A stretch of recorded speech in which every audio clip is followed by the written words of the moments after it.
Tonight we are pleased to have Chief Rob Resende of the San Diego City Fire Department talking about EV fires. Last April, he became the region's Alternative Energy Emergency Response Coordinator. Who better to tell us about the true risk of EV battery fires? With that, I give you Chief Rob Resende. Thank you. Thank you for having me. I guess I'll do a quick bio. So my name is Rob Resende. I'm San Diego Fire Rescue Battalion Chief.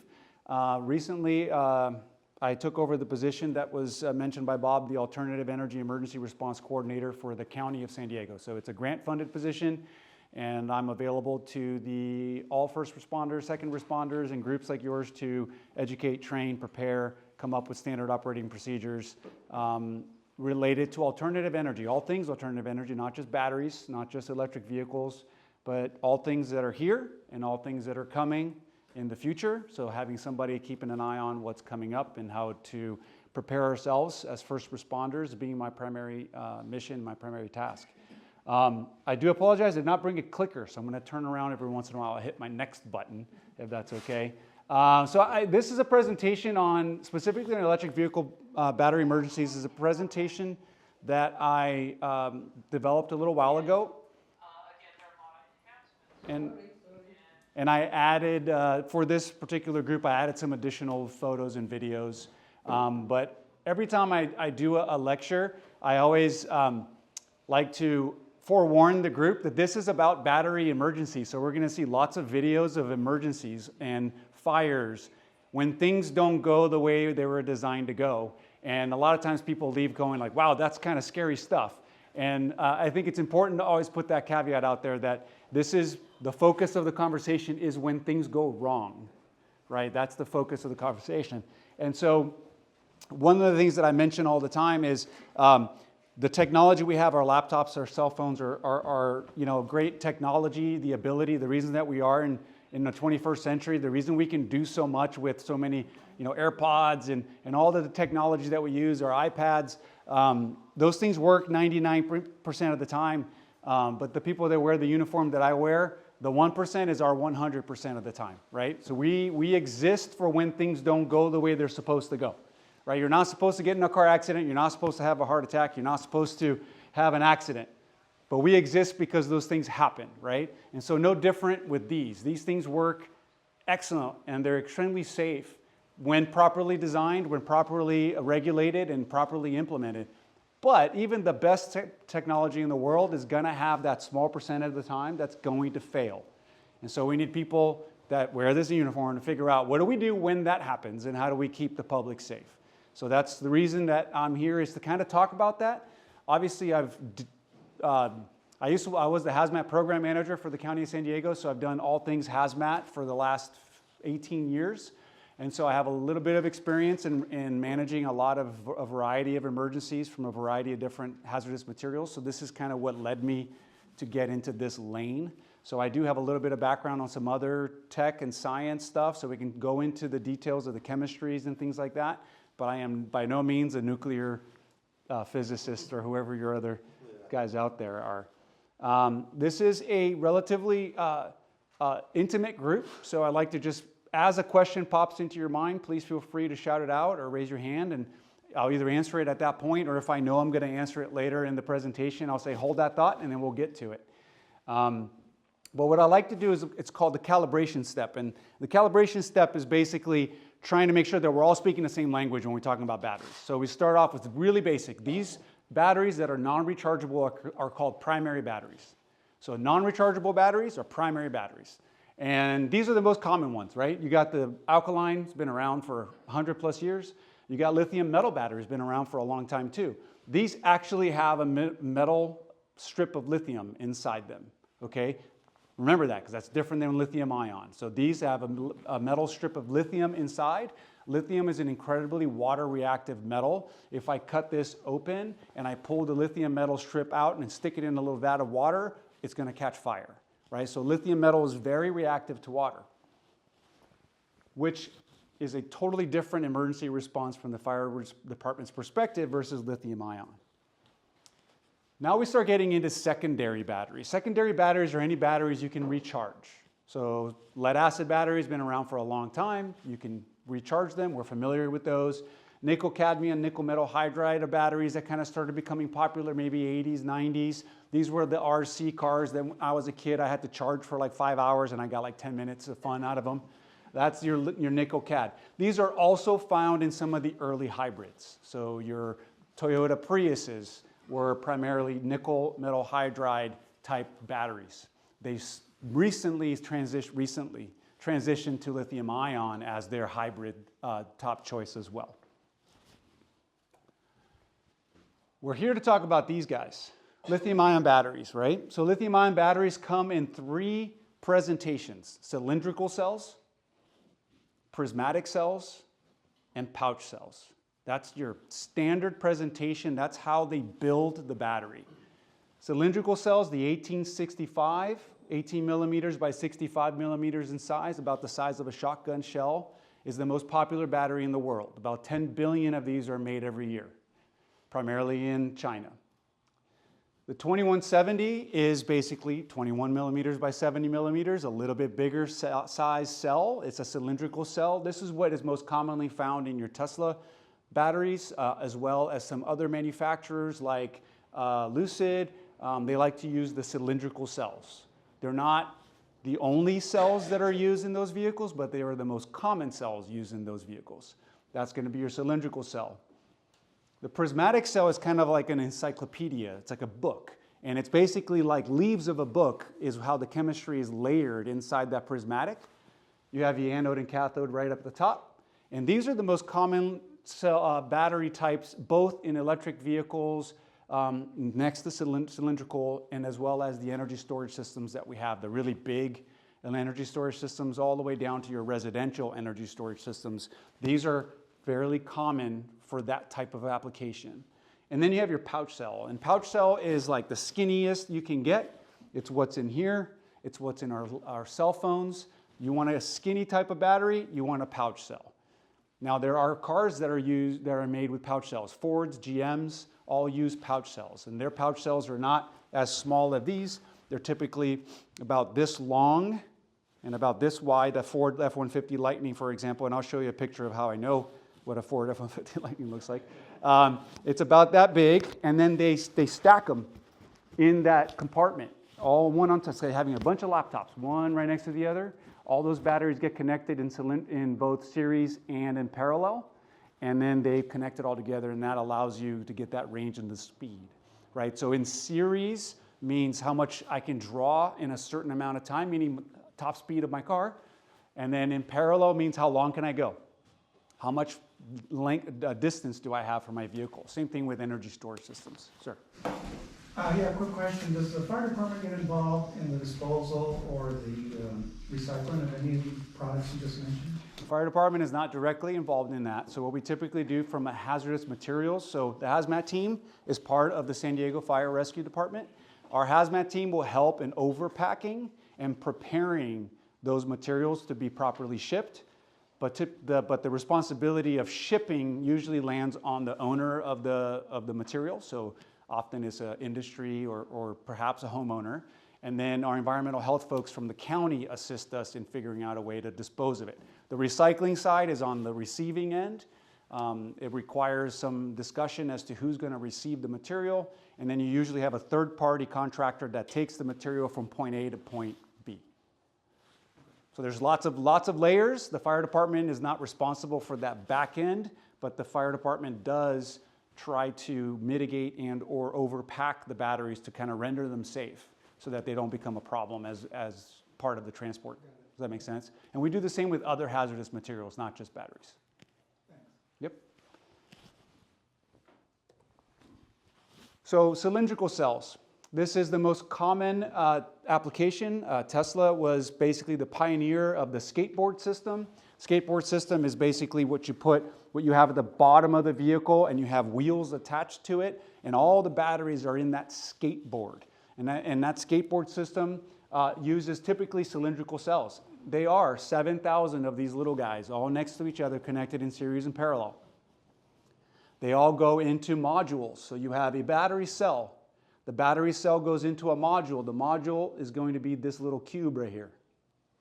These modules then connected to each other becomes an actual battery pack. So that, again, this is part of that calibration process to make sure we're using the same language.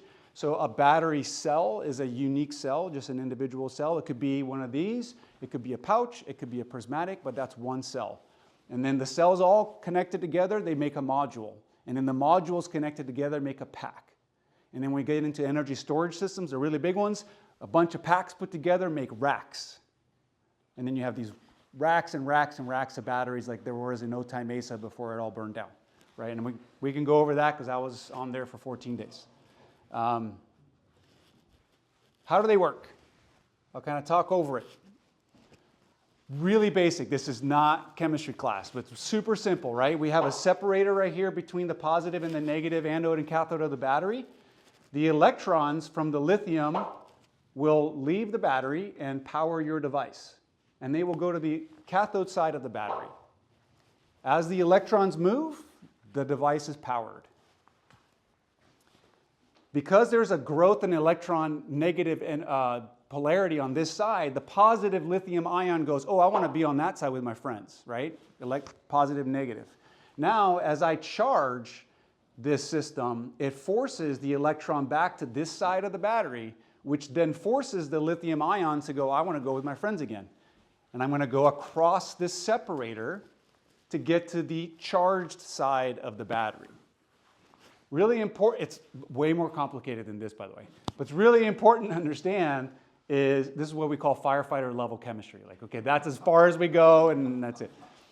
But the important thing is to remember that separator is super, super thin and allows the lithium element to go through it. And if you think about the lithium element, it's the third smallest element on the periodic table, right? You got hydrogen, helium, then lithium. And so that's it. The reason lithium-ion batteries are so great is because it's like the third smallest element, and it really wants to give off its electron.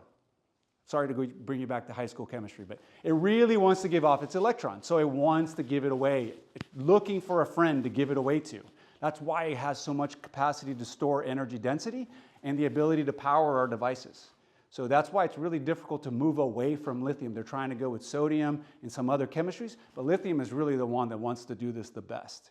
Okay, and on the opposite end of that collector is fluoride. So fluorine is the one that wants to take electrons the most, which is why they typically use a fluoride-based electrolyte solution, and we'll talk about that. That is the electrolyte that keeps the lithium ion happy where it is, where it can flow from one side to the other. That separator is really important. Why is that separator important? Because when the separator fails, the positive and negative side of the batteries, those two chemistries mix. Those two chemistries don't like to mix. When those two chemistries mix, they have an arc, an electrical arc happens inside that battery. Well, that electrolyte solution that I just mentioned, which is typically lithium hexafluorophosphate or some version of that, and each company has a proprietary blend, but in general, it's a fluoride-based hydrocarbon. It's extremely flammable. It's about as flammable as gasoline. It's this little flammable pouch. Really very little amount of liquid inside each battery, but very flammable. When that arc happens, it's the same thing that happens every time there's an arc in a flammable liquid. It catches on fire. That's what it likes to do. And so when we have the two chemistries coming together, we have an arc and we have a fire. Well, why does a separator fail? These are the three reasons why you will ever have a fire in a battery that's a lithium-ion battery. Mechanical abuse, deformation, that's a crush or a puncture, or a separation of the battery. Well, that, if we're talking about vehicles, that's a traffic collision. And then the question is, at what speed? Well, that varies. That varies not only at the angle of your collision, but it varies on the manufacturer. It varies on the cushioning systems within the batteries. It varies on the skateboard design. So every manufacturer is going to have a different number. There isn't a magical number that says, hey, if you get a 40-mile-an-hour accident, that's it, your car is catching fire. There's no way for anyone to really know for sure the exact number, but we know that a significant impact can cause damage to the batteries. Damage to the batteries leads to potentially a damage to the separator. Damage to the separator leads to the fire. And then you also have crushing and puncturing. So a puncturing would be for typically what happens that we see in the fire world is more of the smaller devices like our micromobility devices, scooters, hoverboards. Kids are jumping and doing tricks, and all of a sudden they hit a corner of something really sharp. Maybe it's a curb, or they hit something else that's sharp, and that or maybe even a mechanical piercing device accidentally punctures the battery. They do testing in laboratories with nails and other type of puncturing devices. That causes the same thing, separator fail, which then leads to an arc, which then leads to the fire. It's always the same. Sir? Just a quick question. Nope. Of the mechanical and electrical abuse type things, what's the propensity of a gas vehicle to have that type of thing happen to them? Yeah. So if a gas vehicle gets in an accident, what's the propensity of a fire? Very, very low. Yeah, so you don't, like you see in the movies, that doesn't really happen, right? We very rarely see a car get into an accident and burst into flame. Does it happen? Yes.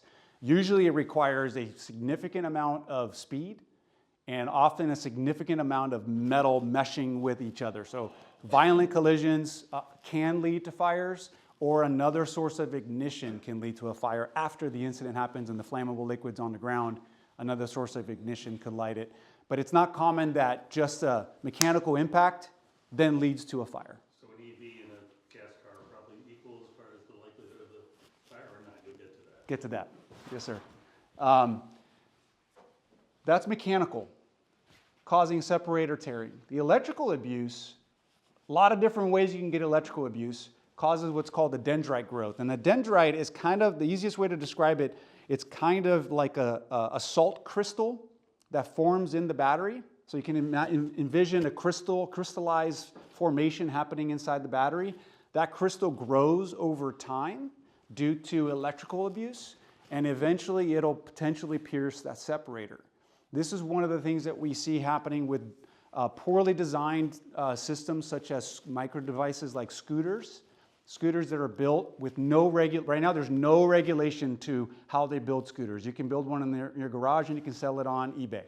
Nobody's stopping you, have at it. The problem is when you build it incorrectly and you allow improper charging and discharging, meaning you don't really design the battery pack to be consistent. Maybe you don't put a battery management system on that battery pack, and now I plug it in and I'm putting too much voltage into that battery. Maybe I'm not using the right battery for the device that I purchased, right? So there's a lot of different ways where we can introduce too much voltage. Too much voltage into the battery pack causes these crystalline growths to occur. And it could be the 10th time you charge it, it could be the 100th time you charge it, it could be the 1000th time you charge it, that crystal finally grows long enough to break the separator. And then it leads into a fire, right? That's why it's so difficult for us to predict when these fires are going to occur. Another form, so extra voltage is electrical abuse. You can also actually have too much discharge. So if you discharge your battery too fast, you can also create electrical damage to the battery. And there's lots of different ways to do that. The most common way we see it, is when you see kids go on YouTube and learn how to connect batteries together to make their scooters go faster, right? Because they want to do higher jumps and they want to do crazier things. When that happens, you start to draw energy faster than that battery pack was designed to draw. And that additional draw creates a failure of the separator as well. Also, using discharging systems for rapid discharge can lead to increased temperatures and increased fires. And then the thermal abuse is really the third way. Thermal abuse is when a battery is exposed to high heat. So you put your cell phone on the dashboard of your car, you go to Vegas and you park it outside. Good luck using your cell phone for the next hour while it's trying to cool down. That's the battery management system of your cell phone saying, I've got a lot going on right now. I don't want my battery to catch fire. I'm going to do everything I can to keep my battery cool. So you've overheated your battery and your system basically said, you can't use me right now. And that's a thermal prevention. That's in our cell phones and in our cars and a variety of other places. Well, we see this happening most often is in structure fires. So we see a fire. It could be in your garage. It could have nothing to do with your vehicle. And your vehicle is just an innocent bystander to a fire in the garage. But then the batteries reach a certain temperature and then they go into thermal runaway. We'll talk about what that is in a second. Also happens in smaller devices where you have a kitchen fire and your kid has their e-bike in the house, and then the kitchen fire leads to the e-bike catching fire. So we're seeing a lot of what I like to call innocent bystander fire, where the devices, the laptop, the cell phone, the e-bike, the EV, had nothing to do with the start of the fire, but was an innocent bystander, and now it made the fire significantly more complex for us. But it does happen, and more often than not, it's actually an innocent bystander situation than the cause, and that's what we're starting to find. But an extreme temperature, extreme low temperatures can also cause problems, but it's not nearly as problematic as elevated temperatures. Everybody asks, what's the magic number? What's the magic temperature, right? So your device, your battery, whatever it is, whether it's a DeWalt power drill or a Tesla, has a temperature range where they recommend do not operate, do not use within or store within this range. And it's going to be a little different for everybody. But typically it's 120 degrees Fahrenheit is kind of that top end where you don't want to store your stuff at that temperature. But really the fires don't start happening until you're hitting close to 160. And the newer batteries are really not hitting fires until they're about 250. And we talk about lithium ferrous phosphate, the iron batteries, they're not even up to about 500 degrees before they start getting into thermal events. But all of that is dependent on manufacturing, quality, chemistry, and a few other factors. But for us in the fire service, we look at like the 160 mark as the trigger where we're worried about a device. So if I go to a fire and there's a laptop that's kind of melted, I'm going to tell you, hey, we probably should dispose of this device appropriately because it's been exposed to enough heat where now it's a fire hazard.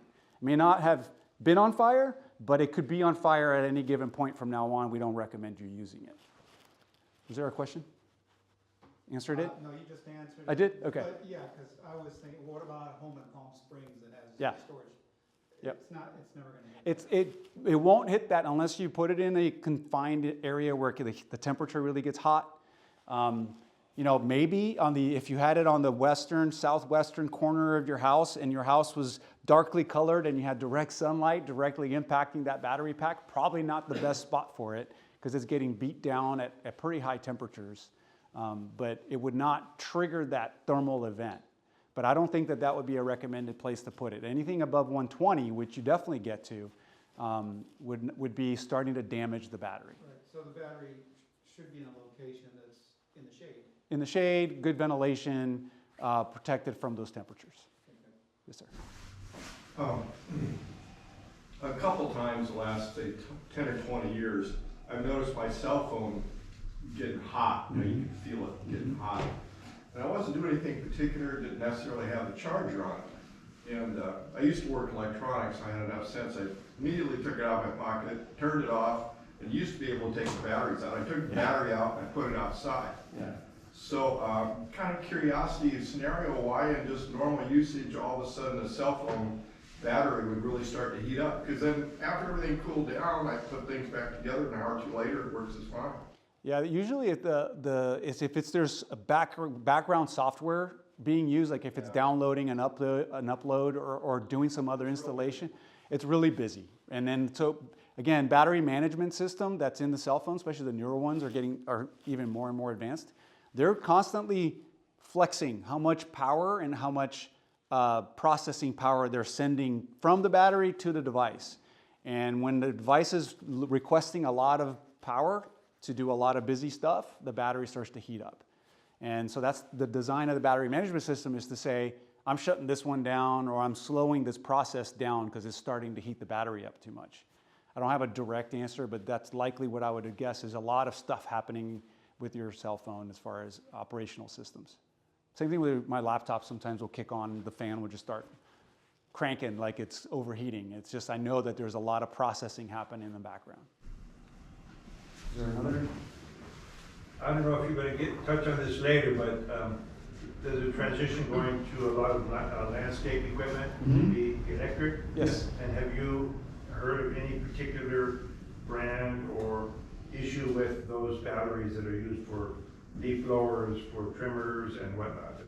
I definitely am going to stay away from calling out any brands. But I will say that the most regulated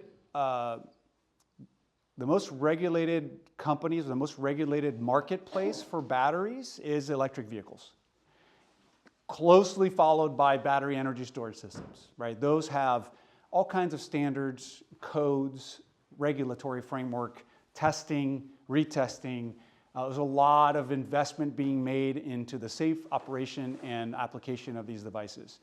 We start getting into the small cell phones are also very highly regulated. Laptops are highly regulated, but then you start getting into the smaller stuff is where we start to see problems. Landscape, lawn mowers, power drills, scooters, e-bikes, all of those are living in a less than regulated world. Some agencies and cities are trying to do more regulatory framework to support testing, so UL testing for batteries or test batteries that are tested to a certain standard that are American standards are the highest in the world right now. Europeans are second highest. So we're trying to push a lot of the regulatory framework to support using tested batteries only and not knockoff batteries or cheap batteries because those tend to cause a lot of problems for us. But right now there's nothing that says that a certain manufacturer can't use a certain battery for their devices and sell it at a Home Depot or sell it on Amazon. Lots of stuff being sold on Amazon that's we would never recommend purchasing. There are some things you would never recommend. There are some, I would never recommend purchasing batteries that are not either UL, Underwriter Laboratory, or one of the national standard laboratories certified. And you can look at the labeling, you can look on the website, if it's a legit website like Amazon or legit website like some of the other, you go directly to the Panasonic website or wherever, you can look to see, is this a national laboratory tested battery? That means it's gone through a lot of thermal testing, it reaches a certain temperature, it has standard manufacturing, standard procedures, it's got, it's not like handmade, it's robotics or machine made, so the standard from battery to battery to battery is very consistent. That's not the case for all batteries. Not all batteries are made equal. So definitely something we recommend highly to check when you're purchasing your devices is that they're made to the national standard. There is a European standard. You'll see the CE on the European, that's, I forget what that stands for, something European standard. Those are good too. They're just, the standards are not duplicated here in the US, so we don't have as much of an influence or control over what kind of testing they're doing. So those are kind of the two most common standards, and then there's the outside of that scope, which I would not recommend purchasing. Yep.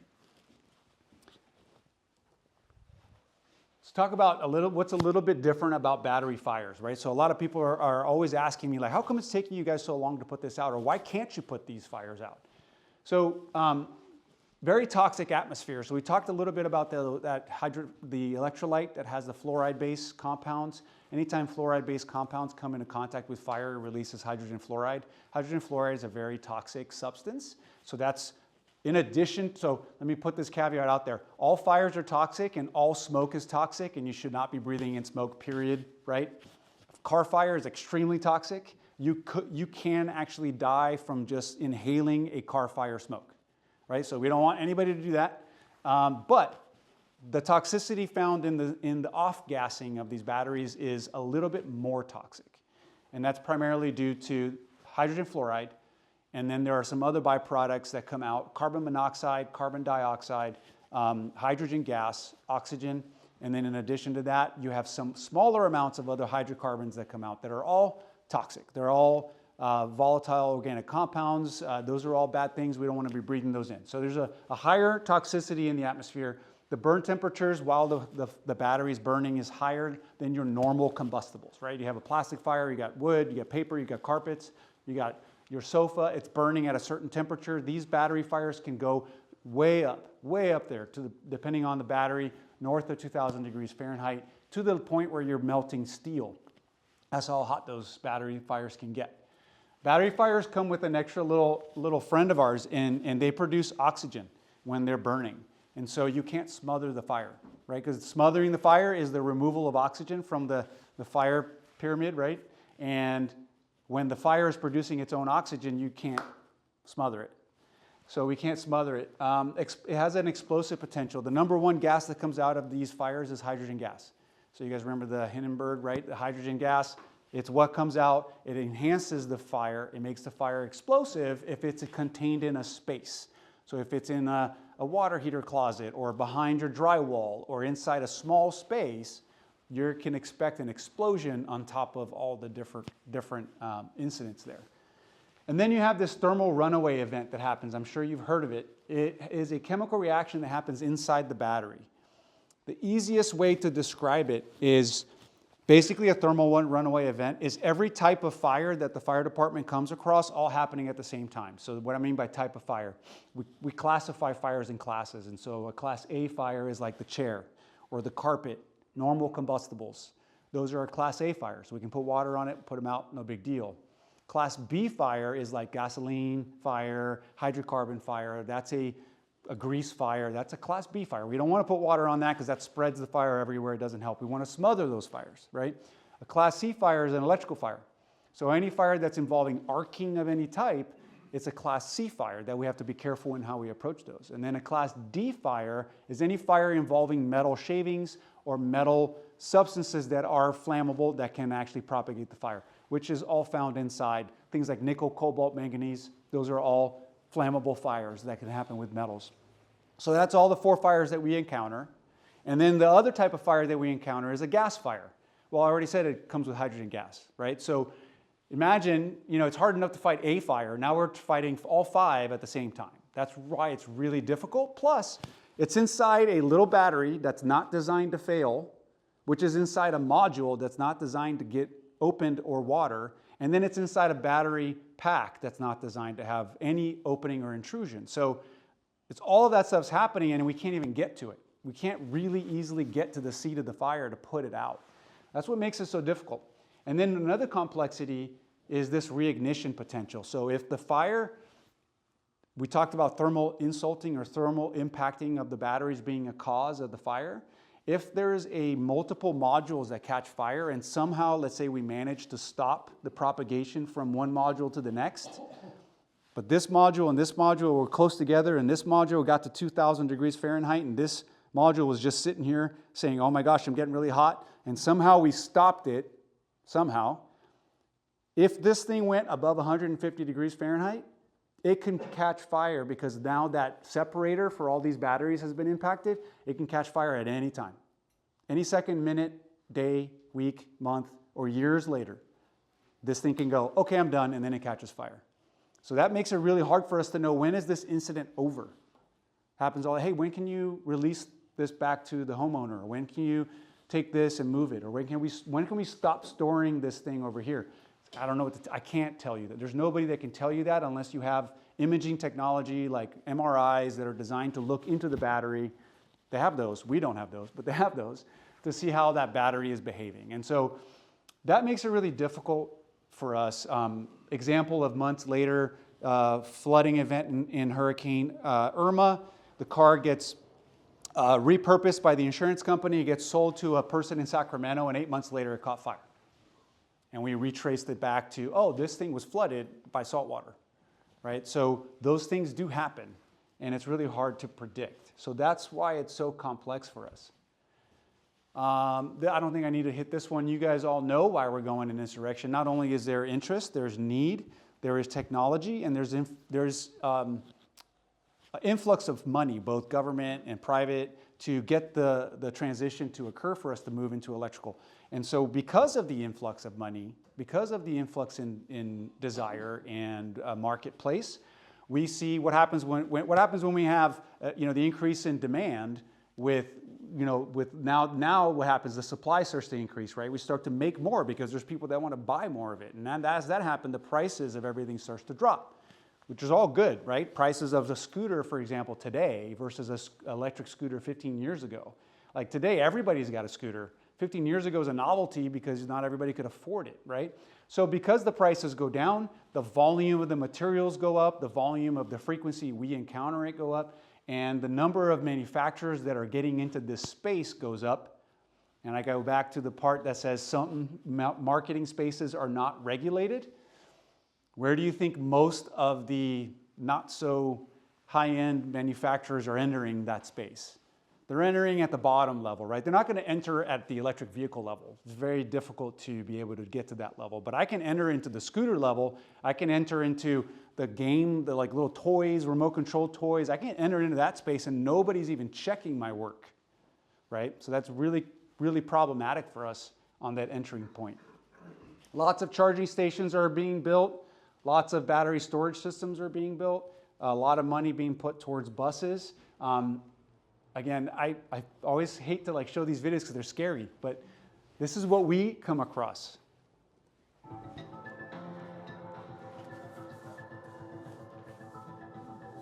It's not sped up.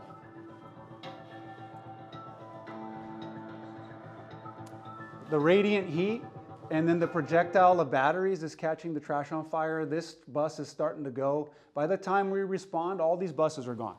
By the time we get there 5 minutes later, you saw how fast, right?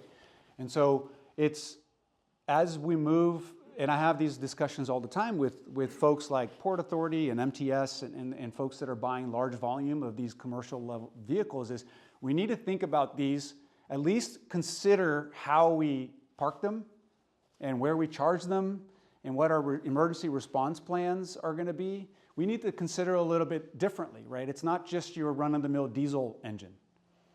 When it fails differently. And so we have to think about that, and can we allow ourselves a little bit better spacing or a little better room or some other shielding or some other option. So it's really difficult for the commercial industry or anybody to really think about it, but these vehicles are not the same as internal combustion engine vehicles. They behave differently in many ways, as most of you that own them know. They drive differently, right? And they also, when they fail differently. And so it's just a different calibration or a different assessment from a risk assessment. It's not that it's more or less, it's different. And we need to just address that.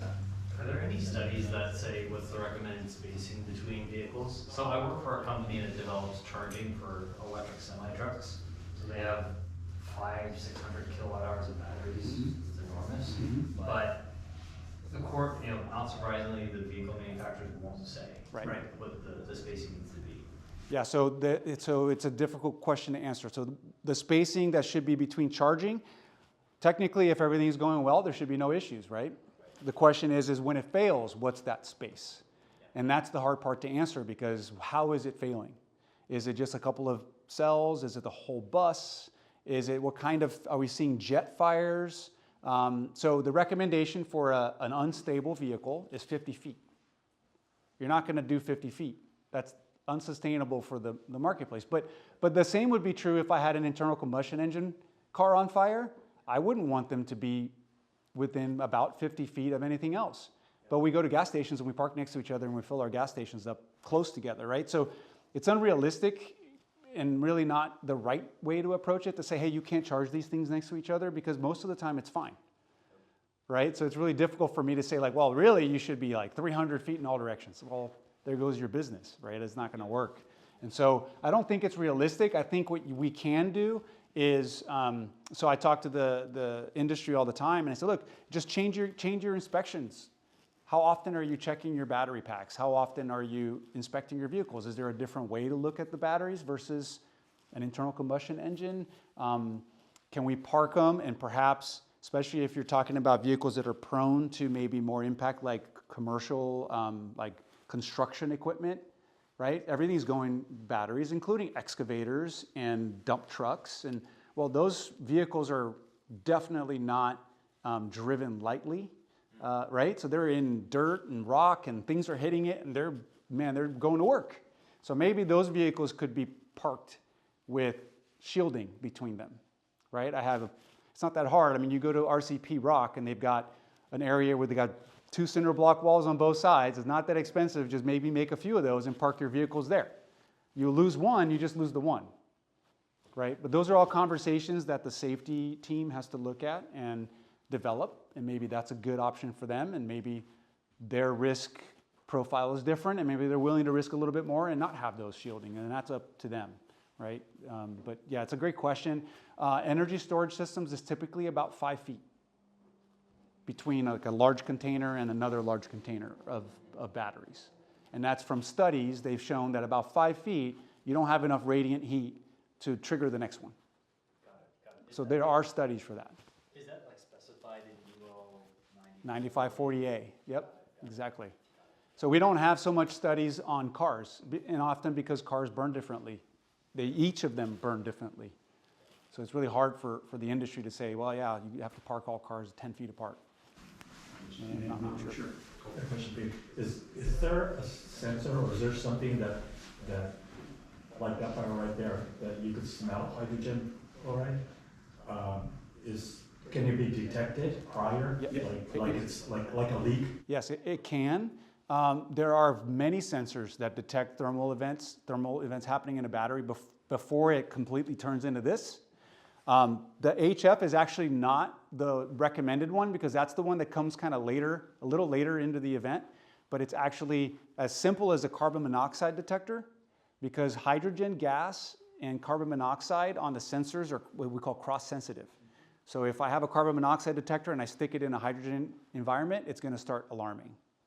It's just cross-sensitive. They're just the way it works. So a carbon monoxide detector, for example, is simple. It'll start beeping as soon as there's any little bit of hydrogen released into the atmosphere.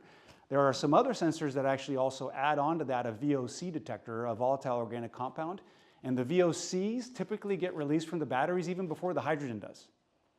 So there are sensors out there that are built to detect battery failure. Are those standard type of sensors so we can get? Very new to the marketplace, but yes, they do have them. I believe you can, I don't know exactly which, I try not to make recommendations of companies, but Google it. I'm sure you'll find something. There are some other ones that are built into certain battery things. Like, so there's a battery energy storage system, there is a device, a sensor, many sensors, but there are some that are designed to catch the failure before the thermal event happens, and it's designed to help the battery management system shut down power and deflect or deviate the coolant that runs through the battery. Hey, I need more coolant over here. This battery's heating up because I can sense the VOCs coming off of it. So, and that's how we're getting better and better and safer in the manufacturing of these systems. A lot of it is sensor driven. And if you're talking about like residential for your home, I think you could probably Google some stuff that's out there that can help. Are you ever going to be able to put a fire like that out? No.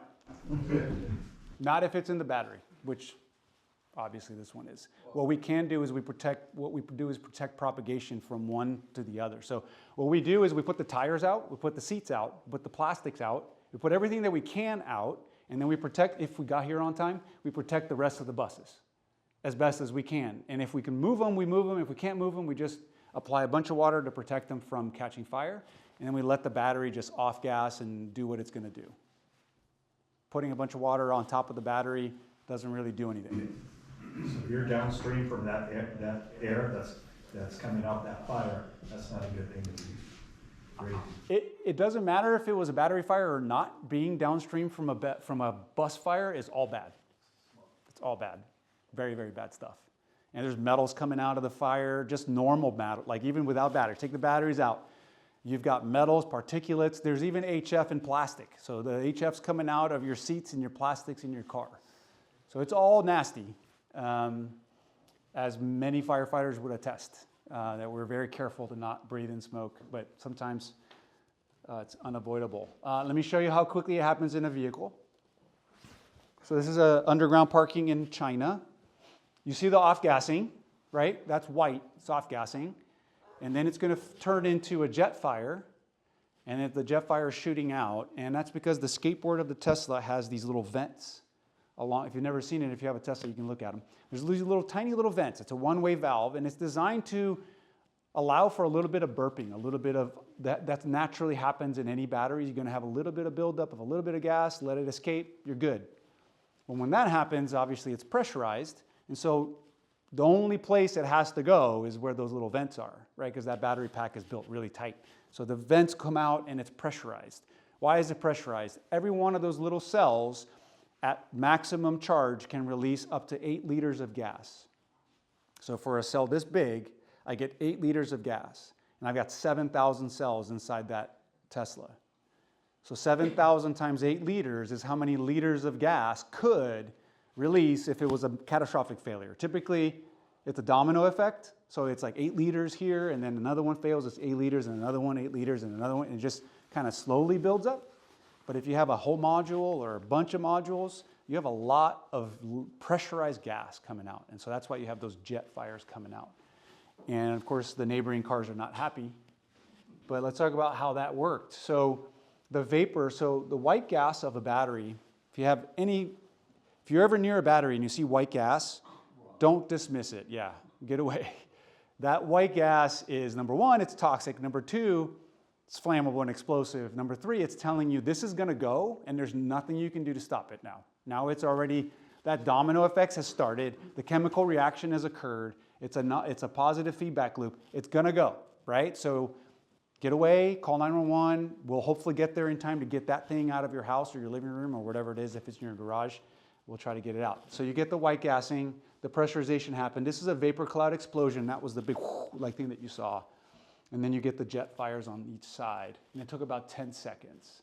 Now, this one, so there's a website called evfiresafe.org. It's free to access. It's actually from Australia. These Australia geeks, firefighters that geek out on EVs, and they got federal money to be the EV gurus of Australia. They've developed into an international organization now, and they track all electric vehicle fires around the world. They do a bunch of data collection and statistics and investigations. So they're an excellent resource. If you're ever curious on just data, jump on there. They have a bunch of great stuff. They found that this particular vehicle had hit a manhole cover about 30 minutes prior to parking underground. And one of the things we're finding is that battery fires that occur in vehicles more often than not has been caused by something that happened just before or even a few days before. When they do the investigation, they found out, oh, you hit a curb or you got into a traffic accident that you didn't notify anybody about. So we're really finding that the batteries themselves are not the trigger to the problem. They're, again, innocent bystanders. Somebody hit something and the batteries got damaged, and then it led to a problem. Here's some data from that same group. About 90% of the time you get these directional flames. Only about 10% of the time do you actually have an explosion. So explosions are not that common. Directional flame is a little bit more common. Talked about popping, gunshots. Our firefighters sometimes, that's what they say on the radio. They say they're getting shot at, and they're not. Well, they kind of are in a way. They're getting shot at by batteries popping inside the battery container. Here's that skateboard we talked about. The traction battery is down here. The traction motors are typically on both of the axles.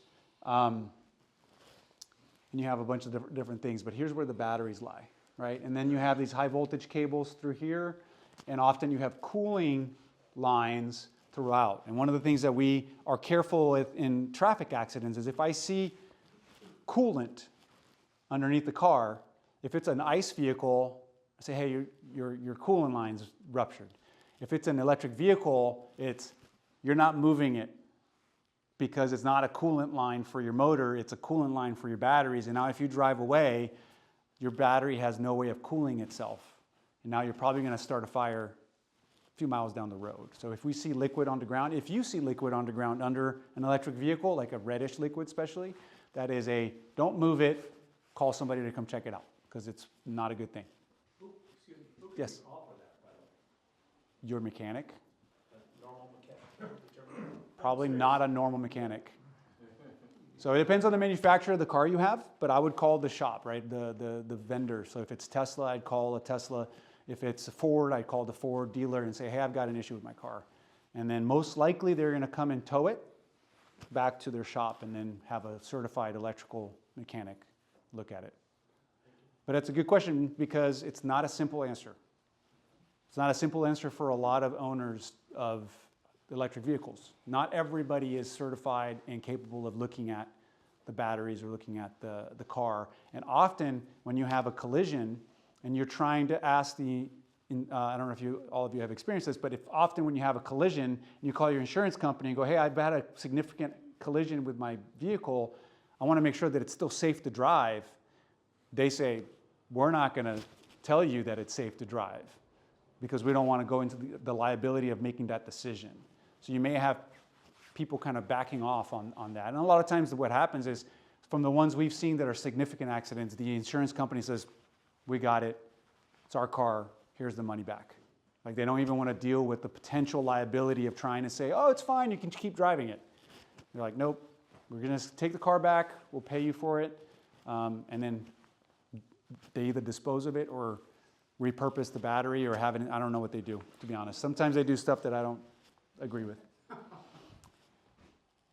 Even at 0% state of charge, an electric battery can hold up to 2.4 volts.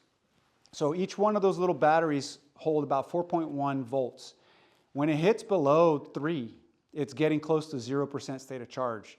Even if it says 0 state of charge on your battery or your cell phone, it says 0% of state of charge, it could still be half full of charge. So it's something that we are very careful with, what's called stranded energy. When you think all the batteries discharge this energy, it has not, and there's still potential energy left in the battery. It may not be enough to charge the motor, it might not be enough to move the car, but it's enough to hurt you, and it's enough to start a fire. So we have to be very careful to not say, oh, it's fine, it's 0 state of charge, it's not a big deal. A lower state of charge usually means less volatile, less likely to be a problem, which is why things are shipped at lower than 30% state of charge typically. That's kind of a standard for DOT, and hey, we want everything at a low state of charge because it's less likely, but it doesn't mean it's not likely, it's just less likely.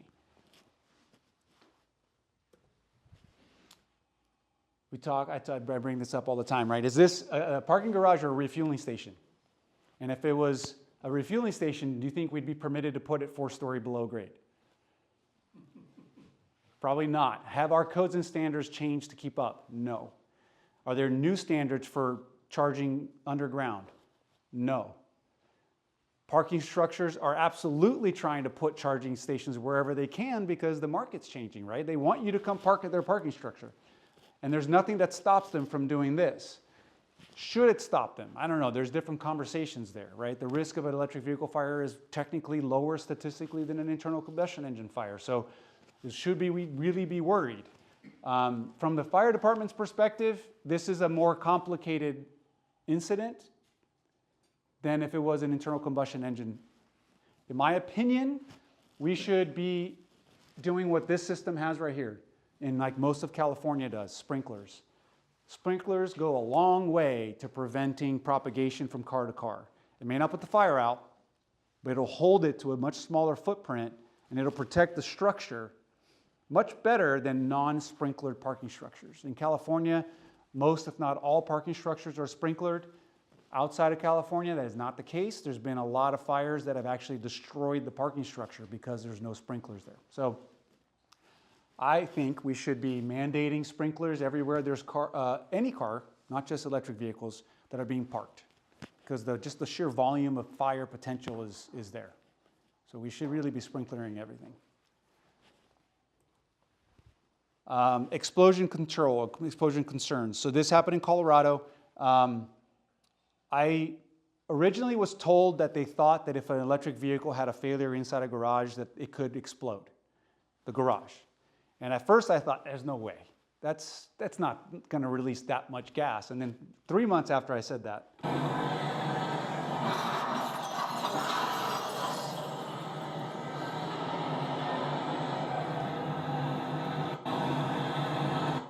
so the garage explodes, it glances off the helmet of the captain, the helmet comes off. Luckily he didn't get hurt, and luckily the firefighters were not standing right in front of that door. You can see there's no fire coming out of the garage. And so for us now in the fire service, it's a change of how we do things. If we arrive to an incident that we consider to be a car fire in a garage and we show up and there's no fire, we do not stand where this guy's standing, because the potential for an explosion is very big, and that door weighs a lot if you haven't ever installed one of these. And the force that it took to push that garage door 25 feet away will definitely hurt, if not injure, our firefighters. And so if there's no fire, there's a potential for explosion. If there is fire, there's no potential for explosion because the fire consumed that potential, right? So what kind of car was that? a Jeep, a hybrid, Wrangler. So how large was the battery pack? How many cells? Very small. relative to a full electric vehicle. I don't know exactly what the hybrid would be. Kilowatts or something? Yeah, so it was like the Fukushima thing where it was a hydrogen explosion that. Correct. It was a Fukushima thing. It was a hydrogen explosion by the release of the gas inside that garage and being enclosed. What was the original call? Exactly. I believe it came in as a car fire. So there was a fire. If there's, That's a good question. I don't know the answer to that. maybe there's a CO detector going off. It could have been. Could have been an alarm. Yeah, just a CO/alarm. There's got no BA and there's no flame or smoke or They're not in a state of concern, right? there's no charged lines. There's a charge line right here. Yep. So they had some indication of a fire somewhere, but no other indication. Yep. It's got me thinking, me like probably a lot of other people, you got an old cell phone or something, you chuck it in a drawer, Yeah. whatever. Yeah. And I think I've got one laying around from 20 years ago, my son was in college. I'm going, probably should get rid of those things or put them somewhere other than just in a drawer in the house. Or any kind of, lithium ion type battery. Suggestions? Yeah, dispose of them properly. There's plenty of drop-off locations for old cell phones and old lithium-ion batteries. Well, the next question is, there's a lot of data mining going on cell phones, laptops, and everything else. It's one thing to dispose of the battery, but how do you dispose of the device and make sure nobody can mine information on it? Yeah, I think there's ways to when you're ready to dispose of a phone, to connect it to your computer and have it wiped. There's processes. I don't, if you don't trust that, I don't know. I don't know. Maybe you got to take it to an expert that can do that. Yeah. Nope, not at all. Yes, sir. Well, you said there were plenty of places to dispose. Yes. I find it hard to find those places. Yeah. So Home Depot typically has a kiosk where you can dispose of those. Places like your cell phone companies, like Verizon, AT&T, T-Mobile stores will have places to drop off cell phones, specifically to cell phones, not other battery devices. Best Buy has some. I think even some of the grocery stores are starting to put some of those together. The trick is, if you want to be a good consumer, is cell phones for cell phone companies, right? Don't bring your power drills to the cell phone company areas. And if you're going to go to Home Depot and dispose of batteries, make sure that they're not damaged, defective, or recalled batteries. So damaged, defective, recalled batteries are a totally different hazard that needs to be packaged and disposed of properly. And then there's all the batteries that no longer hold a charge, or maybe it's on a cell phone that you don't use anymore. Those are perfectly fine to go to those kiosks. If you have like a swollen battery that's sitting on your Milwaukee power drill thing, you're like, I'm going to get rid of this. I'm going to take it to Best Buy and I'm going to drop it in that kiosk. Don't do that. That's a whole lot of violations. Not that you know, but it's going to make Best Buy problematic for them because they have to, if they find it, they have to repackage it. They have to pay a lot more to get rid of it. They're not designed and licensed to be doing that work. There's fewer places that will take your damaged, defective, recalled batteries. Those are really hard to find. Can you take those to the city's hazmat on Saturday? So you can try. Depends which minimum wage person is working. It depends on, so it's really different. So like EDCO and Alliance and some of the private, waste management facilities, I am told that they are taking those types of batteries. Our county has household hazardous waste disposal, usually at the county offices and places like that throughout the county. I'm also told that they are supposedly taking those types of batteries. Like you hear the theme of my statement is I'm told that they're supposed to. It doesn't mean that it works out very well. I've had people tell me, I try to take it, and they said, no, they can't take this stuff. So You don't know about City of San Diego, Miramar. you can try to bring those batteries to them and see if they're going to take them at that time. There's also a limit to how many they can take because it costs so much money to get rid of it. They may be tapped for the month. So they're trying to work at a better way of doing this. There isn't a great way anywhere in the US. There's actually not a great way to do it anywhere in the world right now, which is these DDR batteries. There is a website called call2recycle.org, call2recycle.org, that can try to connect you to places that will accept it. The caveat to that is good luck doing that without you having to pay money. There's very few places that'll take them for free. Okay, so I came in late because I was making sure people could find us afterwards. So maybe I missed the beginning. You know, I think a lot of us are concerned that when people hear about the battery fires, they get overly scared. Yep. I mean, it's a serious thing. And did you go over the causes of those battery energy storage fires we've had recently in San Diego? And what is the recommendation to reduce that concern and that problem? Yeah, so this is stepping outside of the vehicle lane, right? So those battery energy storage systems are the same batteries that are in your cars, which are the same batteries that are in your power drills. They're just larger. And we talked about cell to module to battery pack to battery rack. Obviously, they weren't in a car accident. They No. were just sitting there. Correct. So was it many times a manufacturing issue? Yes. Their air conditioning stopped working? Yes. They got overheated? What Yes. have you heard? Have they come up with the causes of those recent fires? No direct trend saying it's always this. So they've had water intrusion, coolant line failure. So anytime you put water on those batteries, they're going to go nuts. So hey, they do not like water, especially any water with electrolytes in it, like salt water. Right? So electrolyte, the coolants failure, water intrusion in the battery systems have caused those failures, but it's not always that case. There are sometimes just a manufacturing defect where one of the batteries was poorly made or something happened where it was bound to make it fail. What are the recommendations that people are pushing forward to resolve this and help, eliminate, minimize it? Not eliminate, that's not going to happen.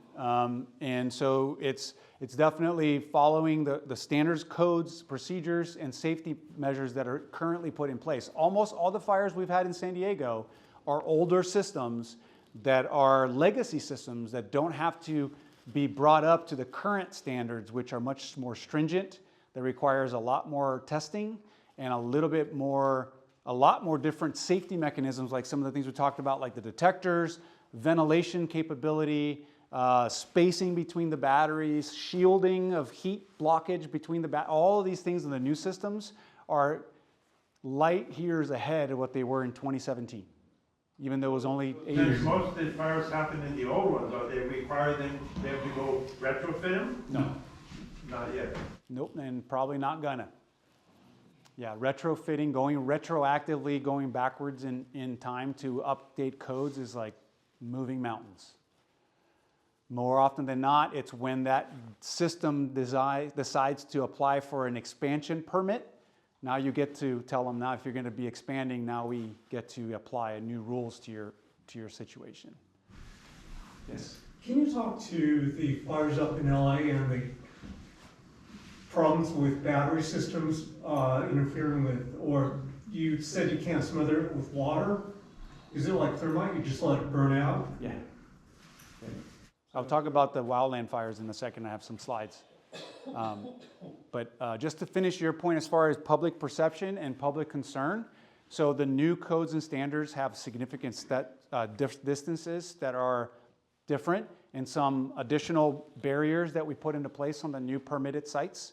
On top of that, there are plume modeling requirements, meaning if it catches fire, where's the gas going, what kind of gases are going, and how far are they going?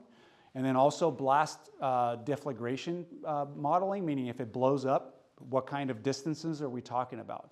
Now, having done that and having responded to every single one of these fires that we've had, I've been presently physically there and used our atmospheric monitoring, we have not detected any toxic gases anywhere outside of 15 to 30 feet from the fire itself. These fires burn so hot that most of the toxic gases, which are already lighter than air, so HF's lighter than air, hydrogen's lighter than air, carbon monoxide's lighter than air, they want to go up and away. And now you add hundreds of degrees onto a gas that's already lighter than air, it's going straight up into the atmosphere and dissipating.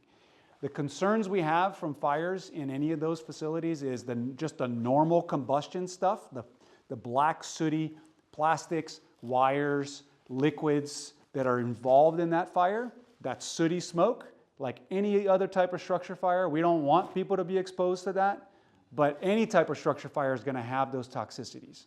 And then the additional piece that is one of unknown concentration is the metals that comes off of those fires. Because, like I mentioned before, nickel, manganese, cobalt, iron, a variety of other metals that are found in the batteries can atomize and they can go into the smoke. We have not found significant levels at our fires in San Diego where it's gotten to the point where we're like, oh, this is now at a toxic level of metals, heavy metals.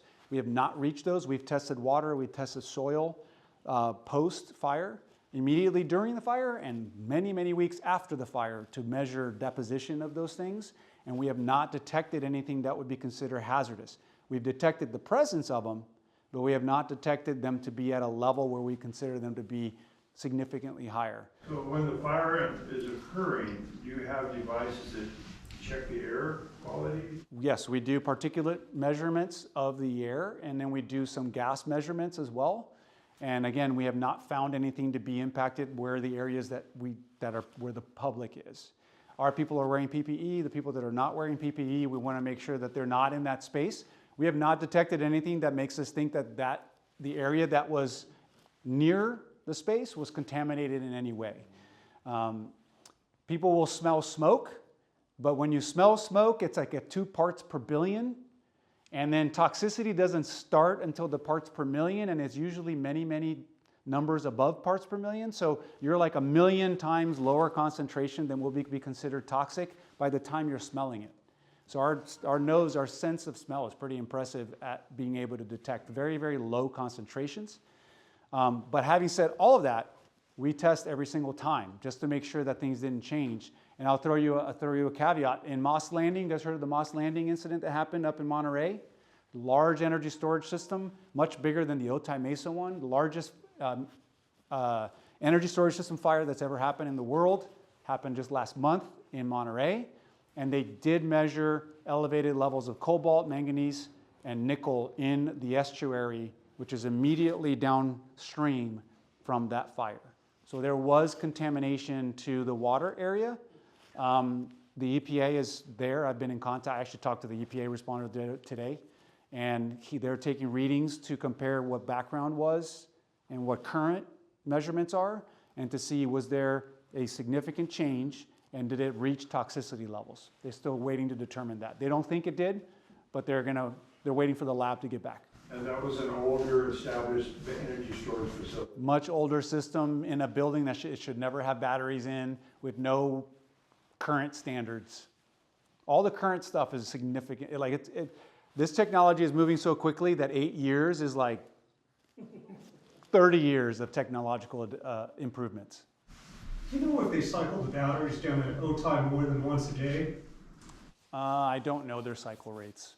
I would expect so because they're a 250 megawatt facility at 750 megawatt, no, 250 megawatt hour at 750 megawatt capacity. At least that's what they were before they burnt down. And so they have the ability to cycle that multiple times a day, right? Have you ever heard of the duck curve? Yeah, and they take a lot of those values into account, right? Like how fast are we cycling? How far do we go as far as cycling? Like we don't go to 100%, 0 to 100, right? We stay at like 80, 20 or whatever the engineers have determined it to be the best for the health of the batteries. It's way beyond my scope of practice, but I know they take a lot of those things into account. So the batteries that burned were the 1917 or 2017 era? The batteries that burnt, that entire facility was permitted in 2016 to be built. It was completed in 2020 and put into operation in 2020. But because it was permitted in 2016, that means that the plans were approved in 2016. So that's usually the date of when the whole system was designed. But when did it actually go into operation? On 2020. 2020, so they were cycling more than twice a day since 2020 till now. Probably. But they also do regular health checks on the batteries. They do inspections of the batteries. Having said that, well, I'll just leave it at that. That type of facility is the most common fire that we've seen. That type of facility with that type of design, very similar to Arizona, that happened in Arizona as well. They're probably not cycling it twice a day, they're probably No, charging it up during the day and discharging it Yeah. after 4. That's There's where there's money. Dr. Herb, it's early in the morning, in the evening. If OEMs are now telling operators to only cycle it once a day. Well, so that facility was built and operated by the manufacturer. So probably the best people to be doing that. It's one of the things I always ask. If you're building this facility, are you going to be running it and responsible for it, or are you building it and handing it off to somebody else? Because if you're handing it off to somebody else, I'm worried. If you're sticking your name and your money and your reputation on it, I'm more comfortable. And that's REM is like the biggest battery energy storage system company in the world out of New York. They're the ones that run that facility. They're still there and they're cleaning it up like they're supposed to. It's still a cleanup process 8 months, 9 months after the fire. So, and the EPA's down there, has been there every day. I was there for a long time, but the EPA's been there every single day tracking all of their process, making sure it's being done properly. What type of facility was it? A large energy storage system. I'm sorry, who asked the question? Sir, yeah. Look, used for what? For what? It's used, so all the battery energy storage systems are used for basically storing energy for some reason, for some benefit, right? In this particular case, they were buying electricity from the grid at a lower rate during times when there was lots of production, all the different ways we produce electricity, and then when electricity gets expensive, meaning the wind's not blowing, the sun's not shining, and somebody needs electricity, they sell it for a premium. And they're making that difference in the wattage. And so they're building a massive facility that charges during the day and produces at night, and when the brownout's about to happen, they give all their power at maximum premium capacity, right? And so that's how they make money. And so there's other reasons to do it. It might just be taking wind power and storing it. It might be a combination of green energy and storing it. It could be all types of energy and storing it. It could also be to clean the power. So power that comes out of a battery is the cleanest power you get. You get no fluctuations in voltage. There are certain applications like pharmaceutical industry, research industries, recording industry that wants a super clean power. No fluctuation, and so some people will pay premium for that type of power versus our dirty grid that fluctuates kind of up and down all day. Are there many of those facilities? Yes, there are a lot and a lot more coming. Where are they? So there's, I mean, I don't know where all of them are. I know that Probably in industrial areas. mostly industrial areas. There are some near residential areas, but again, it goes back to the code. Has standards of how far away you need to be from certain residential areas. The most recent one that I was involved with looking at the plans was in Poway. So there's a facility being built. It's not there yet, but they. For the kindergarten school, is that one? No, that one was far away. I'm joking. Yeah, we checked. It was at least a third of a mile, if not a half a mile, close to any residential area. So pretty far. There was one that was contentious happening up in Forest Ranch. I think that one got canceled. There's quite a few being built down by the border near Otay Mesa and towards that part of the industrial part of San Diego County. But they're kind of we have a couple of downtown San Diego. We have one over by Barrio Logan. That's a small container. We have a few in Miramar area. SDG&E has a few. Escondido, the Escondido incident happened on an SDG&E plot. There's one in Santee that's getting built. So they're popping up. And then there's the microgrids, which are not the big ones. And they're designed to just kind of power a neighborhood, right? So in case there's a power outage, the microgrid can support the neighborhood for a certain amount of time so that the power comes back and you don't feel the power outage, right? The microgrids are another thing. So are you installing microgrids at the fire departments or police? We currently don't, but the microgrids do connect to the grid, and so some of our fire stations are going to be connected to the microgrid energy storage systems. Yeah, I have a question. Yes. When there's a fire like you're talking about all the time, Yes. once, like you said, there's 7, 8 months still cleaning up, right? Is that area considered now contaminated? No. Can it be reused? Yes. Okay. Yeah, so that whole area got tested throughout the incident, and it's getting tested during the cleanup, and it'll be tested after it's all said and done. So it's more atmospheric? Yes. It is. Right now, there's no problems at all, right? There's no issues down there as far as contamination. It's the atmospheric concern is while the fire is happening, because now it's pushing smoke and products of combustion. Like I said, all fires are nasty. Like if you have a warehouse fire near you, you should probably either stay at home or try to get away from the smoke. It's bad no matter what. So there's nothing residual that's going to go into the soil or the smell? All of that got tested and it came back as either negative or negligible amounts where there was not a concern to reach California standards of what would be considered toxic. Yep, yep. I can show you more videos.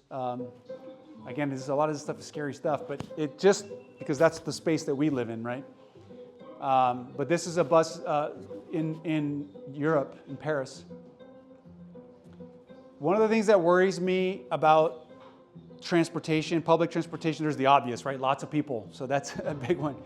Thankfully, both buses were empty, nobody was there.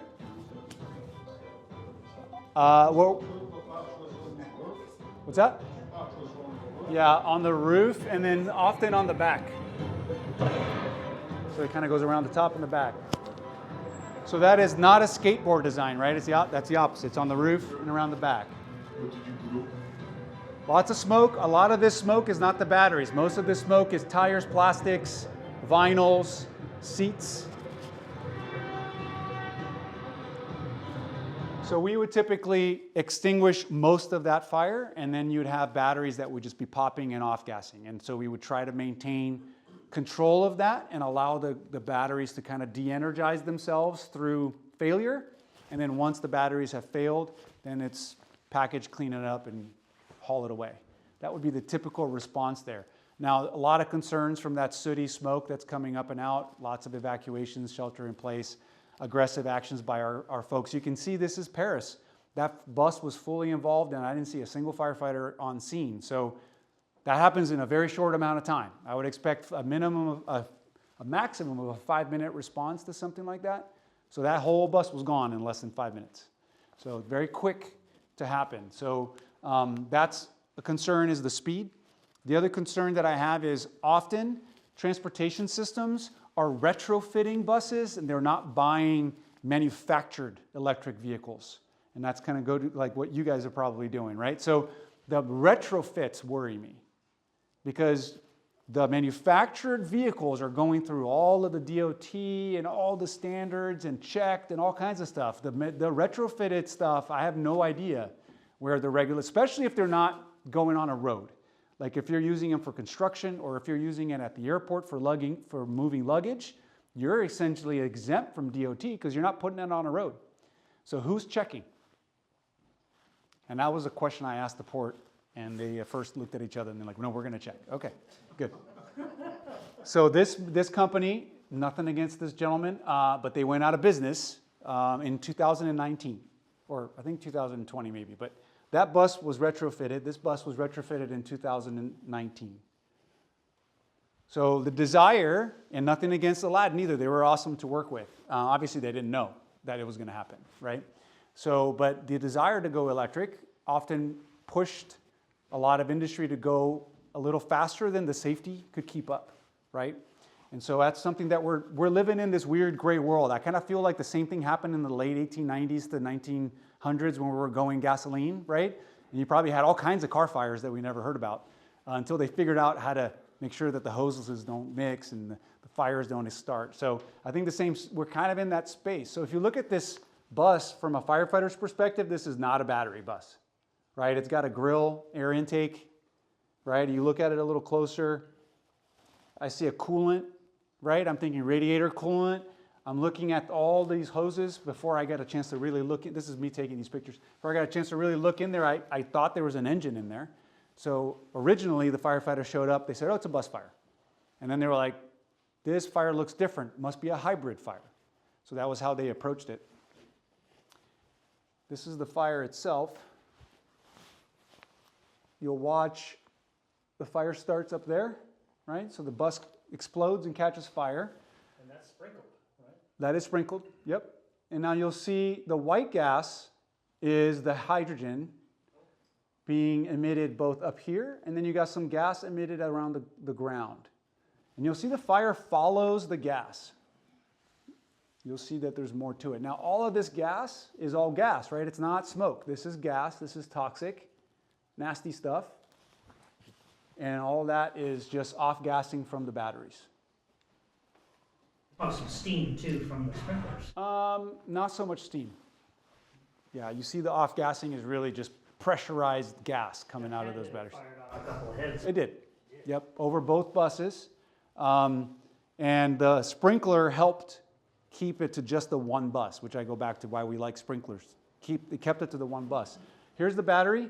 They retrofitted inside the saddle tanks of the vehicle, so they had saddle tanks on both sides. They basically shoved a bunch of batteries in the saddle tanks, and they put another traction motor directly underneath. This is a close-up view. Here are those 1865 cells that look like little shotgun shells that I've showed you in the very beginning of the presentation. These are basically connected together with these little bus bars, and they're welded together. Most likely, based on this presentation, probably hand welded, which is not good. And the fact that they look like they're just shoved inside this cylinder is also not good. And so they exploded out. The firefighters were lucky that you can see the coiled material of the batteries here. Right? Some of these batteries had catastrophic failures. Copper, there's graphite in there, you can see. But not all these cells were completely destroyed, and I'll show you that in a second. The firefighters were able to identify this as an electric bus. Just so happened to be a guy that I teach electric vehicle fires with, and he identified it as an electric bus. He got a Sawzall, he cut the fiberglass around here, identified the container, saw that it was open, and told his partner to put water in the battery compartment. By doing this, they were able to cool the batteries and reduce the propagation from battery to battery. So they actually were able to extinguish or stabilize this fire in a very short amount of time. I think they only used a couple 100 gallons of water in about 20 minutes, which was really good. The leftover was explosive battery materials everywhere. If you look at some of these batteries, they look intact, and they are. They just got projectiled out from the batteries that failed. This is a problem for us, because if I didn't show up here and ask the Aladdin guys, hey, what are we going to do with these batteries? And they're like, oh, we're going to scoop them up, put them in the trash. That's our next trash truck fire, because these little batteries will then get crushed inside the trash compactor, and they're going to start a next trash truck fire, right? So that's a concern of ours, right? Hard to know. This one's obviously done, right? That's not going to catch fire again. That one, those are questionable, right? They could have energy still in there, and then if they get put in a trash compactor, they're starting a trash truck fire. And this is as far as the projectiles went, about 75 feet away. Did you actually test the voltage? Not in this one, Oh. but I have tested the voltage on other ones that have failed, and they were fully 100% charged. They were operating charge, or the 2.4 No, volts? 4.1 maxed out charged. Yep. If they were projectiled away from their connections to the battery before they release their energy, they are still fully charged. Yep.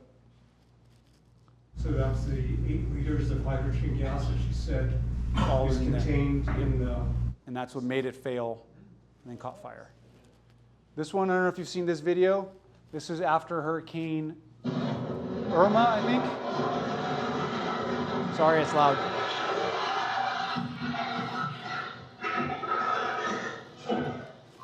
So this garage got flooded with salt water, and then the water receded.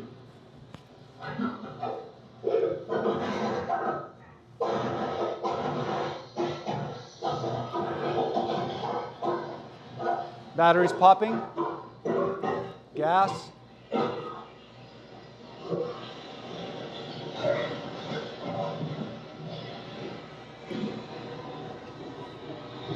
This burned the house down. So this car caught fire, and because the homeowner was away, because homeowner was like, I'm evacuating, right? So I left.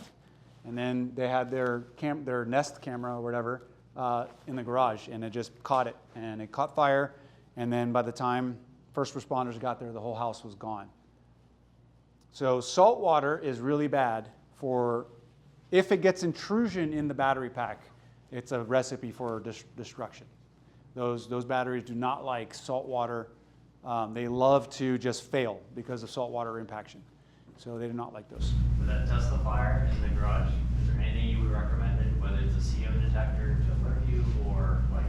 if you're away from the home, there's nothing you're going to be able to do, right? Yeah. Or like a sprinkler. But if you, yeah, a sprinkler maybe could save your house. But if you were home, I think a CO detector would have gone off before heat or smoke. So that would have been at least an alert of some type. So what was the period of time when it was inundated with water till time of? I don't know, and there's no like I said before, we've had vehicles that have been inundated with water 8 months later catching fire, and we've had them immediately catch fire, and everything in between.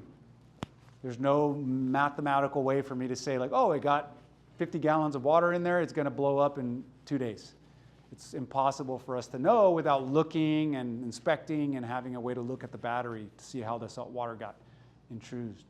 Here's from Hawaii in Lahaina. So I responded to Lahaina to assist the EPA on the fire that they had there.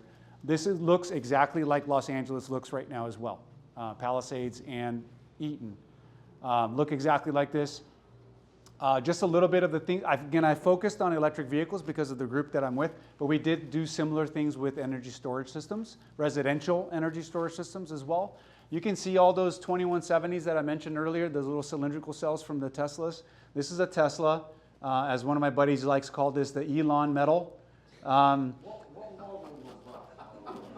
model? Well, was that the X or the Y? I think this was the Y. We did all of them, so. You can tell by the fender curves. Yeah. So this Elon metal is this aluminum that's actually really easy to break through. And it's designed, from what I understand, that if there was a module fire, that module actually falls out. The newer models have it so that it falls away from the rest of the battery, so it doesn't get the whole car. It's just the module fault fails. Yeah. Some of the newer 2024 and above models have that failure point. So we were out there grabbing batteries because we needed to collect the batteries and get them off because they're still potentially explosives, still potentially flammable, still potentially toxic, not to be disposed of by regular, it's a hazardous material, right? You got all these metals that are, like cobalt's very toxic, so all these metals that are there are not supposed to enter the waste stream. So we needed to collect all the batteries that were in Lahaina and get them out of the footprint so we can get them disposed. These are obviously considered damaged, defective, recalled batteries, right? Would you agree that these are damaged batteries? So damaged batteries have a very specific rule. They cannot fly in an airplane, right? And the shipping industry says we want nothing to do with damaged batteries. And we are in maybe the actual most remote island in all of the world, which is 2,000 miles away from the closest land anywhere in any direction, Hawaii. And so our job was to figure out how do you get these things off the island, right? So it was a long process, never been done before in the history of the world, figuring this stuff out, which was awesome to be a part of it. We did figure it out eventually, and we came up with what we call the Maui method now. It's where we de-energize batteries, and then we crush batteries with a roller. Then you turn the batteries into not batteries, and then when they're not batteries, they don't fall into the DDR category anymore. So that was the solution to the problem. So we take the energy out of them by using a brine solution, a saltwater mixture. Batteries don't like salt water, but they like to release their energy into salt water. So we had to take all the batteries out of the cars, put them in a brine solution, allow them to soak for 3 days. The what? Marinated the batteries, that's right. So marinated the batteries, let the energy out, took them out of the brine, put them on a crush pad, and rolled them over with a steamroller. And we did that over and over and over again for 6 months. Yeah. And then we packaged them in 55-gallon drums, and then we put them on a ship. The shipping industry still didn't like it, but we demonstrated to them that it was a safer process, and so they accepted, and then they charged the EPA a premium to put it on top of the ship. Just in case it went wrong, they were going to push it off. Yeah. So that was the solution to the problem. But it worked, and it did not catch fire. It arrived in California, and then it got put on a truck, and then it made its way to Nevada to a recycling facility. So that was really exciting. Redwood? Redwood. Yep. My memory, sometime in the last year or two, wasn't there a cargo ship that caught on fire and they traced it back to some batteries? Yeah, they've had two prominent cargo ship fires, one that sank off the coast of Portugal and one that didn't quite sink near Denmark. They both were carrying a lot of electric vehicles. Depending on who you talk to, some of them will tell you it was not the electric vehicles that caused it. Some will say it was the electric vehicles that led to the sinking, and some will say impossible to tell. So I think it depends on who you talk to. I don't think there's an official report that says this was the cause. There was also a cargo ship fire in New Jersey that killed 2 firefighters that had electric vehicles inside, but again, no direct assessment that it was the electric vehicles for some of the other vehicles that were also on fire that led to the fatality. It's really difficult chicken and the egg kind of concept to see like what actually started it versus was it an innocent bystander and all of that. And we have a lot of challenges with that from an investigation side of things. These are a couple of different types. This is a Prius battery that we're removing from Priuses. We're doing a lot of these in Los Angeles. So Los Angeles is like 10 times the size of Lahaina as far as the number of batteries that we're dealing with. So I just came back from there. I was there for 3 weeks trying to come up with a better process, a more efficient process. This is a Nissan Leaf. This is those prismatic cells. If you guys remember, I told you they look like encyclopedia books, and they're connected to the anode and cathode at the top there. So those are like little books. And when they catch fire, they open up almost like, if you've ever seen like stacks of $10,000 bills, I've never seen stacks of $10,000 bills, but if you've ever seen them burned, that's what it looks like little leaves of prismatic cell fire. These are actually the easiest ones to manage because they usually pop open and kind of fillet out and they have no more energy left in them. And that's what's inside a Nissan Leaf. 800 pounds, so very difficult to remove safely. And then we open it up, we took the batteries out and processed them. This was the biggest challenge for us, was this particular F-150 Lightning, not because it's an F-150 Lightning, but as you can see, it's drivable, right? All you have is some melting on the sides and the tailgate. After further inspection, we looked underneath and we saw some heat impact to the battery. If you looked around where it was parked, not a single structure was left standing, so a good amount of fire was around it. And so we had to contact the insurance company. So this is like very complicated, but I'll take it super simple. The simplest way is we call the insurance company, we call the owner, and we said, we really don't think you should resell this truck. And we had to talk to the insurance company as to why we thought they would be liable if this truck was to leave and be sold somewhere else. So they agreed. They paid the owner off, and they gave us the truck. Say, okay, you guys deal with it. We don't want to deal with it. Right? So the EPA is like, sure, we'll do it for free. No problem. So the EPA took it, and we took this battery pack apart. This is where I learned about pouch cells. These are all pouch cells. And this is one of the pouch cells over here. And so what we learned in Maui was if you brine the pouch cell, the little tabs of the pouch cells that stick out where the anode and cathodes are, those tabs are really sensitive compared to cylindrical and prismatic. They don't do well in the brine, and so they fell off. But they fell off before we could know if the de-energizing had occurred. So we stranded a bunch of energy in that battery. And then we have no way of getting the battery energy de-energized except the firefighter method.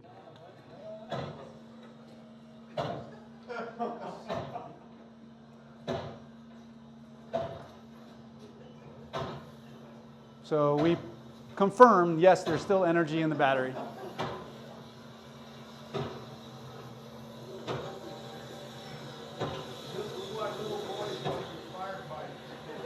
Yes. Yeah, how often do you get to do this? So then we push it in the brine solution at this point. And this is also a good demonstration of how you can't smother these fires. It's completely submerged underwater, but still burning. And it continues to burn for another 2.5 minutes. So I show this video to firefighters to kind of tell them there's really not enough water that you're going to put on it to put it out. If we submerge the thing underwater and it didn't go out, I don't care how much gallons you're putting on it. It's not going to go out. It's only going to go out when it's done doing its thing. Some current data, I know that somebody asked, I think Bob, you asked.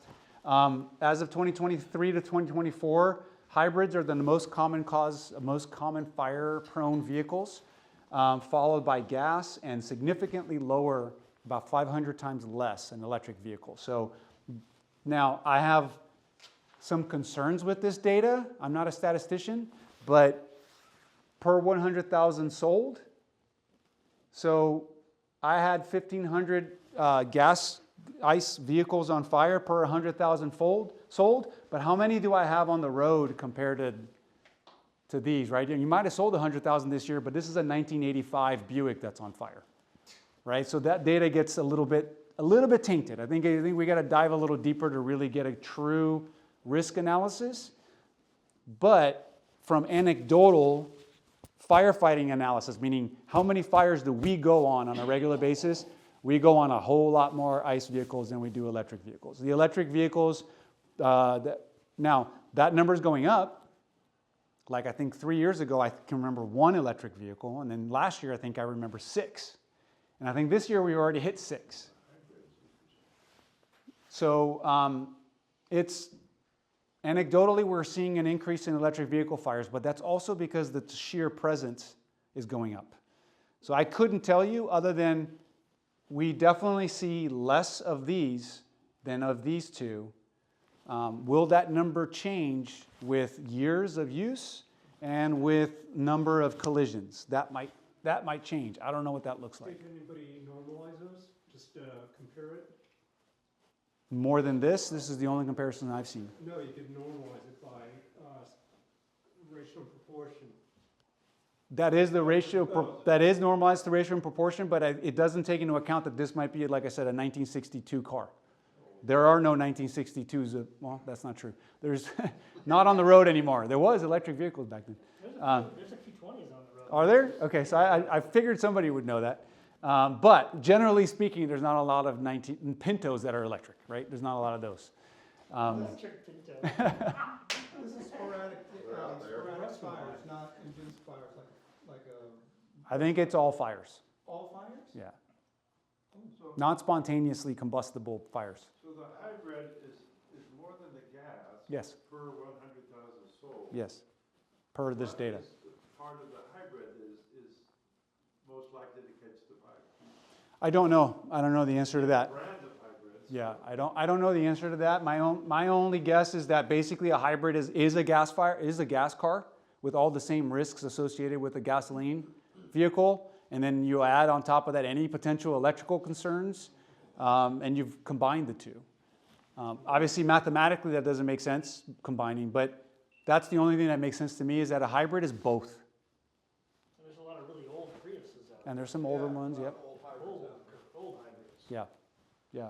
So I don't know if this number is going to creep up. Know which brands and which, Yeah, I just pulled this off of this auto insurance company that they said they got this data from the NTSB. I went to NTSB's website and I couldn't get a really clear data set. So they must have dove in really deep. When you go to a car fire, Yes, sir. do you guys document, okay, what kind of vehicle it is? So it's because this doesn't give you very much definition, but do you, as a habit, document like a year or what kind of car? Sometimes we can't tell what the year is, but we try to. So San Diego is probably one of the most progressive fire departments when it comes to data collection on this because I created the position, and so I'm very progressive on this. It's literally like I have guys from like New York calling me like, how are you doing this, right? From other agencies calling us on how to do this. I'm not saying I'm doing it perfect. The new data collection system from the U.S. Fire Administration, just updated this year, is going to let us do this way better nationally. And the reason they updated it was because of not electric vehicles, but lithium-ion battery fires. We were under-reporting lithium-ion battery fires from primarily scooters and those types of incidents, or going back 10, 15 years. And finally, they started to say, hey, we really need to do a better job of clarifying what this is and what these fires are. So it's going to get better.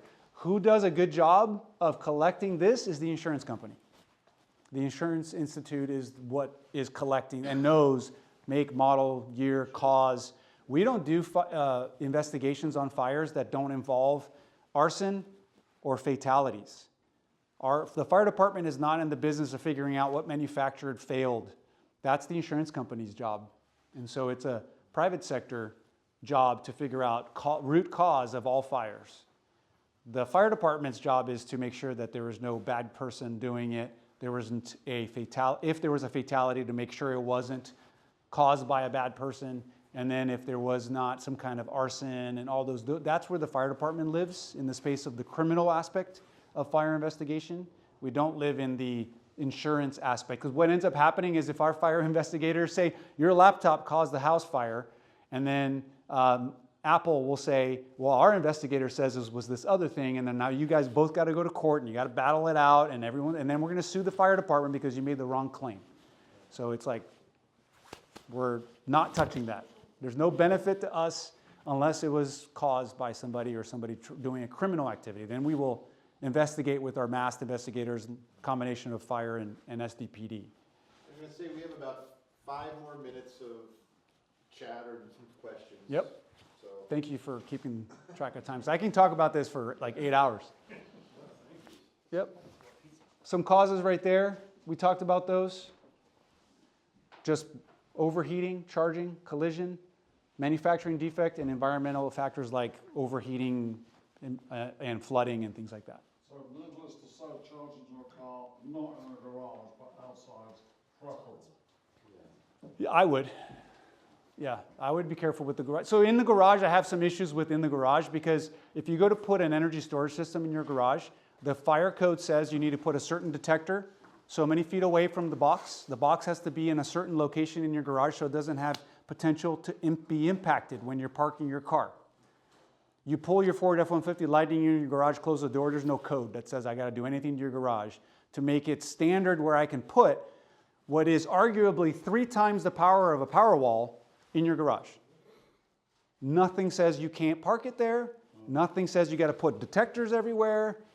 So I have issues with that discrepancy from a fire safety perspective. It's like, why not, right? If we're going to require a Powerwall to have all these standards, shouldn't an F-150 that parks in your garage have the same, if not equal or higher standards? Like, so, but that's the firefighter talking. I'm not a Ford guy. The Ford guy probably says, no. Yeah, so, but I'm going to leave, before we get to the last question, I want to make sure I get to this. This is just funny, and it's not to scare you, but it's just funny. I taught a class about electric vehicle fires to a fire department, and then this chief that was sitting in the classroom goes, hey, I got this letter from Jeep. And it says, customers are advised to refrain from recharging these vehicles and not to park them inside of the building. And he goes, what do you think I should do? I said, don't charge the vehicles and don't park it inside the structure. What do you think he did?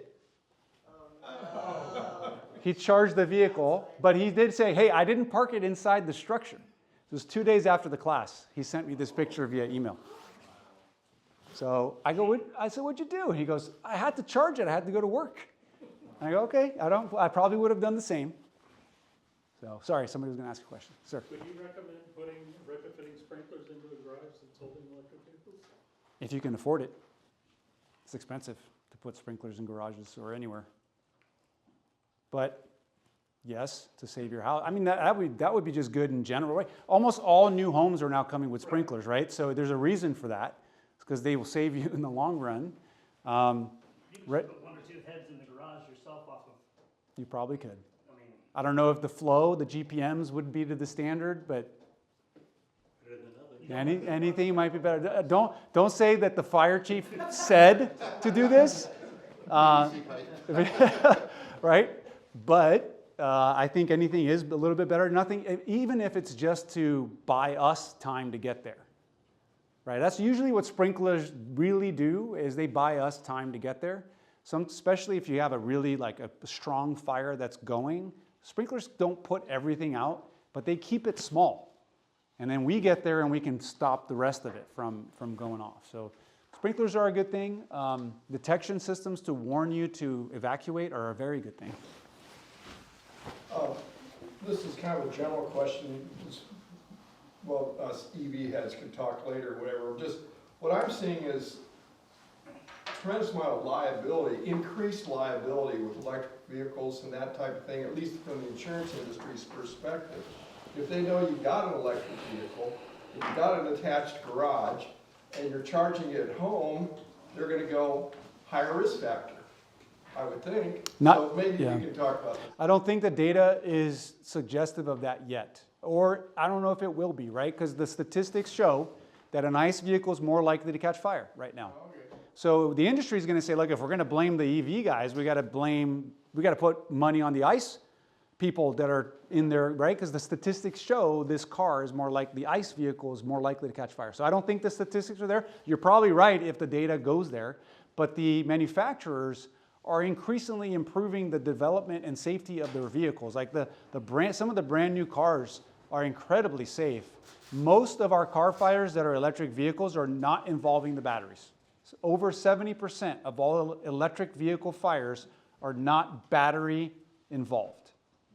So our standard operating procedures from San Diego is you have an electric vehicle fire, you attack that thing and you're aggressive, not only because you want to make sure there's nobody inside, but also because you want to get it before it gets in the batteries. If we can get it before it gets in the batteries, our job is a lot easier. The incident's over in about 10 minutes. As soon as it gets into the batteries, you're looking at 2 to 12 hours of engagement from the fire service on an incident like that. So electric vehicles, and I've found so far, not just electric vehicles, batteries by themselves, from my anecdotal experience, are not the root cause of most of the fires. There's usually another part of the system that fails, whether it's water intrusion, or whether it's a wiring issue, or whether it's somebody misusing the device, dropping it, hitting it, running it over, doing stunts like the kids do with the e-bikes. Like doing stuff like that is leading to the fires. It's not the batteries themselves. The batteries themselves are incredibly robust and built extremely well. Which is why, for example, your cell phones and your laptops don't catch fire very often, is they are very well built. Unless it's a Samsung Galaxy 7, then you might need to get that changed. The fire that occurred in Carmel Valley about 6 months ago, it was a Tesla in a garage. Yep. What was the ultimate cause of that? Do you know?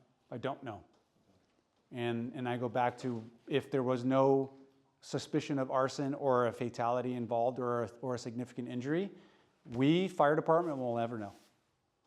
We'll have our guesses, our guys that are on scene will be like, I'm pretty sure this is what caused it, but it'll never go on an official report. Then the insurance company gets it, and that insurance adjuster or the investigator will come in and do a final root cause analysis on that. So I'm sorry, I don't know the cause. Yes?